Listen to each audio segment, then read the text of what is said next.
Hello and welcome to the day 3 of AI Advent Calendar. Today we'll be understanding machine learning. So, where is machine learning or where is machine learning or AI in action?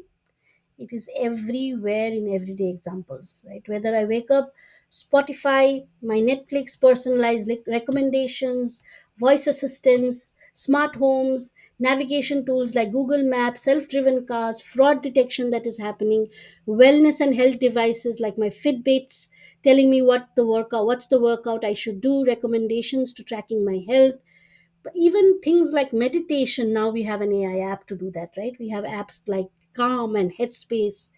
In education system like Duolingo's personalized language learning path, AI tutor answering, Khan Academy, everywhere AI is available.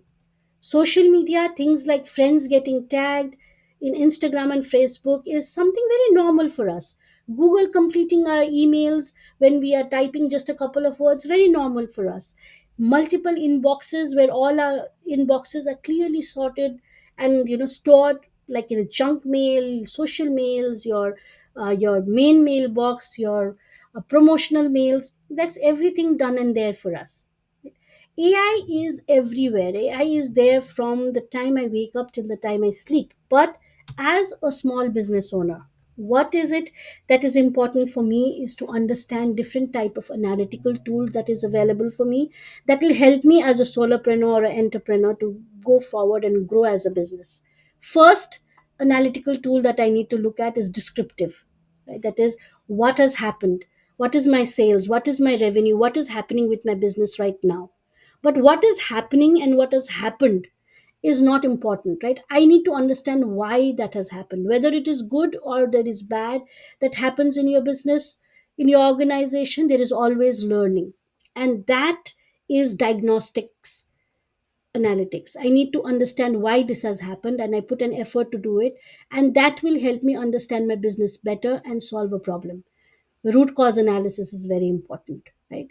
Next step that comes into play is predictive. What could happen, right? Learning what could happen, not like a futuristic, you know oracle giving you, or the universe telling you what is going to happen. No, it is looking at your patterns, the trends that you have already done before, right? That helps you bring predictive analytics into play. I have descriptive, what happened, why it happened, what could happen. What is also important is prescriptive analytics. That is, after knowing all of these three things, what a business should do. So there are certain prescriptive tools that we can use in our business that can help us grow and thrive using analytics. Normally, the next step that we need to understand is to understand what is an AI project roadmap or an analytics roadmap. Okay. Now, whenever we think of an analytics project or an AI project, we think of it as something very codey, technical. Statistics is there, programming is involved, and maybe we find it very difficult. But let's understand it as a very, very simple form for a businessman like you and me. What is the analytics roadmap, right? First thing, of course, is understanding what is in it for me. Every analytics journey starts with an opportunity. It starts with identifying an opportunity by clearly defining a problem. This could address departmental needs or tackle critical business issues like revenue leakage, customer retention, or cost optimization. The key is framing the problem as an analytics challenge while assessing the resources, that is, the people I have, tech, the time, and the data that I have. By learning the business domain, formulating initial hypotheses, you lay down the groundwork for your actionable insights, right? After identifying an analytical opportunity, the next thing that I need to do is I need to get the framing of the problem correctly. Transforming a business objective into a clear quantitative challenge. This involves identifying the outcome variable, setting out outcome periods, and creating a sampling plan, asking deep strategic questions, and exploring diverse data sources, uncovering hidden patterns and correlations. The goal of that particular project to sharpen the focus and lay the foundation of those actionable items or insights. Right now, the third thing that I need to do is I need to understand how to get my data or data acquisition. Data acquisition is a critical step in an analytical project. It involves gathering information from your internal data sources and external data sources. Internal data sources can be anything from insurance to policy data, claim records, call center notes, or your external sources could be things like your social media feeds, whether it is the census report, even weather report as such, your GIS data. We establish routines in place, right?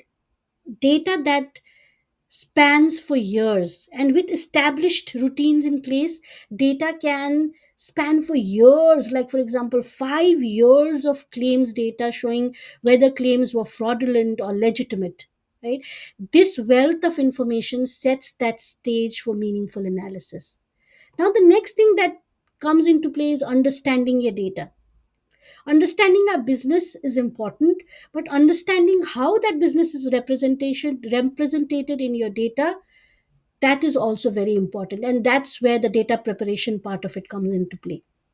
Cleaning your data is very crucial because nowadays we are bombarded with data. There is, like, nuclears of data. But what is more critical, what is more important, taking out that insight from that data, cleaning is very, very important, right? Corrupt or irrelevant information needs to be removed. If there are duplicate information, that needs to be cleaned. If there is information that is not relevant, that is noise, that needs to be cleaned. So 80% of a time of an analytics project actually goes into acquiring your data, understanding your data, and cleaning your data. And that is where you should also concentrate the most, right, as a statistician or as a data analyst. But as a business owner, the first two part is equally important. Understanding why you are doing this and how is it that you are going to track it, or what is it that you are trying to measure in a very quantifiable number is very, very important. That's when that is in place that we go into building the model, right? Building the model actually starts with model planning. When there are teams that we need to select, the methods that we are going to take forward, the techniques, the workflow to explore relationship between variables, identifying the key ones.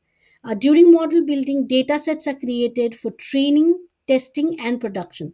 So models that are then executed using chosen tools or upgraded environments, like fast hardware, parallel processing, ensuring the system is ready for robust analysis and development. The next step that we need to look at is evaluating the model. Model evaluation metrics are used to assess the goodness of fit between the model and the data, to compare different models that I have built to see which one is the most appropriate one for me. In this context, model selection is very important, and it is also to predict how the predictions that is associated with specific model and data set are expected to be accurate. Right, we need to do that, and evaluation of model is a continuous process. So when we see that something is good or bad, we again go back to building the model. Sometimes we go back to cleaning the data, understanding the data again, then coming back to evaluating evaluating the model, right?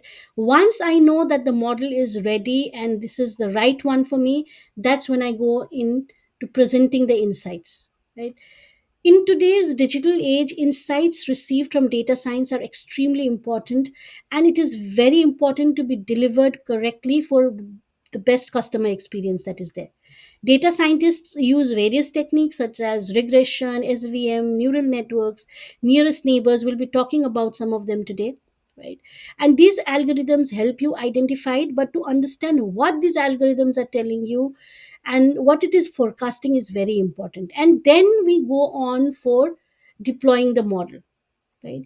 In the deployment phase, the team delivers the final reports, briefing, codes, technical documents. In addition, the teams may run a pilot project to implement the model in a production environment. After the model is validated, the model is moved to production by implementing a scoring system where the model is applied to a new data that does not have the dependent variables.